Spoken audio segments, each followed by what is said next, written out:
Welcome back to clean news Rajasthan. चलिए देखते हैं राजस्थान की 15 फटाफट बड़ी खबरों को। सिर्फ 2 मिनट 12 सेकंड में सीएम अशोक गहलोत ने राजस्थान के 14 लाख परिवारों के खाते में भेजे 60 करोड़ रुपए। चुनावी साल में राजस्थान की अशोक गहलोत सरकार जनता को लुभाने के लिए कोई कोर कसर नहीं छोड़ रही है। फिर चाहे 100 यूनिट तक बिजली मुफ्त देना हो या फिर बुजुर्गों को पेंशन या राजस्थान की 50% आबादी कहने वाली महिलाओं को राहत देना हो। मुख्यमंत्री अशोक गहलोत ने 5 जून को शाम 5:30 बजे सिर्फ 2 मिनट 12 सेकंड में राजस्थान के 14 लाख लोगों के खाते में 60,000 करोड़ भेज दिए। राजस्थान में 27 जगहों पर ईडी की कार्यवाही। प्रदेश की 27 स्थानों पर ईडी ने बड़ी कार्यवाही की है। अजमेर जिले में भी ईडी की जांच पड़ताल चल रही है। बाबूलाल कटारा के सरकारी आवास पर ईडी की टीम पहुंची है। ईडी की टीम निवास में रखे दस्तावेज और अन्य चीजों की जांच पड़ताल कर रही है। बाबूलाल कटारा की गिरफ्तारी के बाद से ही बंगला सीज कर दिया गया है। आधा दर्जन अधिक ईडी कर्मचारी अधिकारी पड़ताल कर रहे हैं। 12 में कांग्रेस की बैठक, 15 दिन में बूथ स्तर की समितियों का होगा गठन।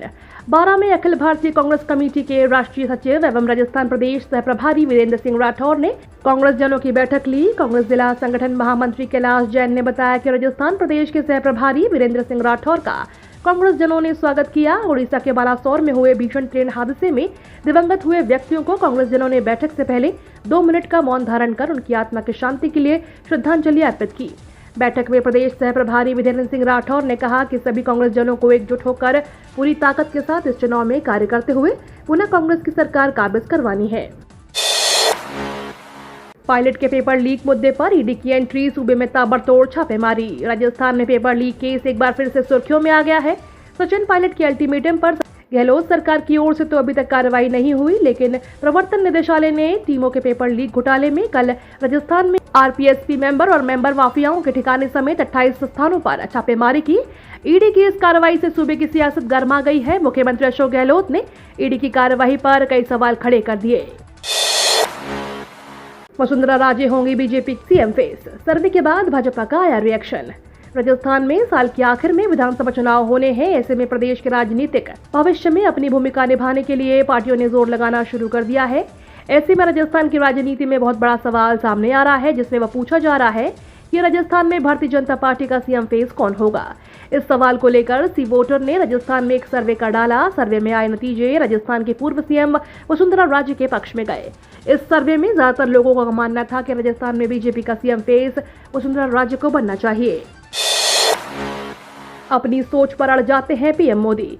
राजस्थान के मुख्यमंत्री अशोक गहलोत ने सोमवार को प्रधानमंत्री नरेंद्र मोदी पर निशाना साधते हुए कहा कि उनकी जिद के कारण ही भारतीय जनता पार्टी को हिमाचल प्रदेश और कर्नाटक के विधानसभा चुनाव में हार का सामना करना पड़ा। उन्होंने यह दावा भी किया कि अभी और राज्यों में भाजपा की सरकारें आएंगी, क्योंकि लोकतंत्र में किसी की जिद नहीं चलती। गहलोत यहां Indira Gandhi gas cylinder subsidy योजना के प्रथम चरण की शुरुआत के अवसर पर राजस्थानी लाभार्थी उत्सव कार्यक्रम को संबोधित कर रहे थे। राजस्थान के शहरों में गड़बड़ाएगी सफाई व्यवस्था। सफाई कर्मियों ने लिया बड़ा निर्णय।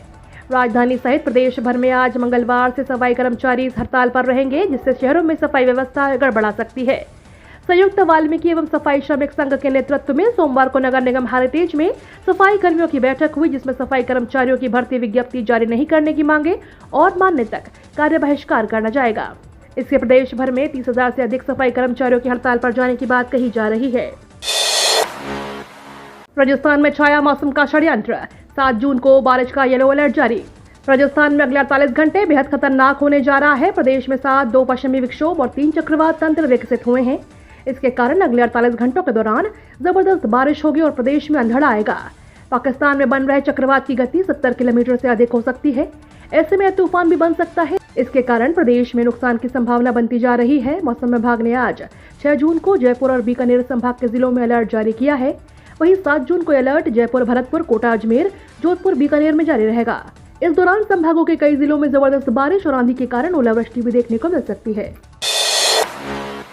जरूरत पड़ी और मजबूरी आई तो मैं जादू दिखाकर पैसे ला सकता हूं, गहलोत बोले। मुख्यमंत्री अशोक गहलोत ने कहा कि 42 साल पहली बार एमपी बना तो जगह जगह स्वागत हुए थे। घंटाघर में रात 2 बजे सभा थी, उसमें सभी नेता मौजूद थे। सबने कहा था जोधपुर के विकास में कोई कमी नहीं रखूंगा। वादा किया था कभी कोई शिकायत नहीं आने दूंगा। यदि कोई मजबूरी आई तो मैं मैजिशियन बनकर पैसे कमा लूंगा, लेकिन जोधपुर का नाम नीचे नहीं होने दूंगा। सीपी जोशी ने गहलोत को बताया छलिया जादूगर। भाजपा प्रदेश अध्यक्ष सीपी जोशी ने प्रदेश के मुख्यमंत्री अशोक गहलोत के जोधपुर में दिए गए बयान पर तंज कसा है। गहलोत ने जोधपुर में कहा था कि पैसे की कमी आई तो जादू दिखाकर पैसे कमा लेंगे। इस पर जोशी ने कहा कि यदि आप छलिया जादूगर हैं तो केंद्र सरकार की योजनाओं में कुछ पैसा जोड़कर उनका नाम परिवर्तित करके स्वयं को शाबाशी देना बंद कीजिए। प्रदेश की जनता आपके छल को समझ चुकी है। विकास की गंगा केंद्र सरकार बहा रही है, आप सिर्फ वाहवाही लूटने में लगे हैं। हैकर ने कंपनी का सर्वर किया हैक। राजस्थान में एक शातिर हैकर ने महिलाओं के ऑनलाइन अंडरगारमेंट सप्लाई करने वाली कंपनी के सर्वर को हैक कर 15 लाख हिंदू लड़कियों और महिलाओं का डेटा चुरा लिया। उसके बाद ये डेटा इस्लामिक देशों को बेच डाला। कंपनी की शिकायत के बाद पुलिस ने आरोपी संजय सोनी को राजस्थान के उदयपुर से गिरफ्तार कर लिया है। आरोपी डेटा लीक करने की धमकी देकर कंपनी को ब्लैकमेल भी कर रहा था। प्रदेश भाजपा की नई टीम की घोषणा इसी माह। भाजपा प्रदेश अध्यक्ष के बदलने के बाद अब प्रदेश की नई टीम की घोषणा की तैयारी चल रही है। इसी माह पार्टी नई टीम की घोषणा कर देगी। माना जा रहा है कि बड़े बदलाव की जगह पार्टी जातिगत समीकरण साध कर सिर्फ कुछ पदाधिकारियों को हटाएगी और कुछ नए जोड़ेगी।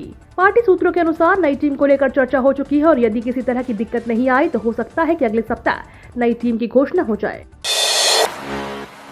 राज्यपाल कलराज मिश्र ने लोगों से की अपील। राजस्थान के राज्यपाल कलराज मिश्र ने सोमवार को कहा कि राज्य चुनाव आयोग और लोकतांत्रिक संस्थाओं में आम लोगों के विश्वास को मजबूत करने में प्रभावी भूमिका निभाते हैं। माउंट आबू में आयोजित एक मजबूत लोकतंत्र में राज्य चुनाव आयोगों की भूमिका पर एक सम्मेलन को संबोधित करते हुए राज्यपाल कलराज मिश्र ने चुनाव प्रक्रिया में नागरिकों की अधिकतम भागीदारी सुनिश्चित करने की आवश्यकता पर बल दिया। मिश्र ने सम्मेलन में भाग लेने वालों को चुनाव खर्च कम करने के उपायों पर चर्चा करने का सुझाव दिया और आशा व्यक्त की कि राज्य चुनाव आयोग नवाचारों और अनुभवों को साझा करेंगे ताकि पंचायत स्तर पर लोकतंत्र को मजबूत करने के लिए प्रभावी काम किए जा सके। केंद्रीय कर्मचारियों के डीए में हुआ बढ़ोतरी का ऐलान। केंद्र सरकार के कर्मचारी अब बेहद अमीर होंगे जब से उन्हें उनका महंगाई भत्ता मिला है। उनमें जबरदस्त इजाफा हुआ है। केंद्रीय कर्मचारियों के लिए अब बहुत अमीर बनना संभव है जब से उनका महंगाई भत्ता बढ़ाया गया है। यह नाटकीय रूप से बढ़ गया है। अब की स्थिति में आने वाले महीनों में कर्मचारियों की जेब में महंगाई भत्ता 42% नहीं बल्कि 46% की दर से आएगा। बोले सीएम गहलोत, ईडी, सीबीआई और आयकर विभाग राजस्थान में घुसने को बेताब है। राजस्थान रीट पेपर लीक मामले में ईडी की छापेमारी को लेकर सीएम अशोक गहलोत ने नाराजगी जताई है। उन्होंने कहा कि ईडी, सीबीआई और आयकर विभाग राजस्थान में घुसने को बेताब है। जब एसीबी अपना काम ठीक से कर रही है तो केंद्रीय एजेंसियों को दखल क्यों दे रही हैं? ईडी, सीबीआई और इनकम टैक्स विभाग की साख देश में सबसे ज्यादा बनी रहनी चाहिए। उन्होंने केंद्र सरकार और उच्च अधिकारियों के दबाव में नहीं आना चाहिए। ये तो थी राजस्थान की बड़ी खबरें। रोजाना सबसे पहले अपडेट पाने के लिए क्लीन न्यूज राजस्थान को अभी सब्सक्राइब करें।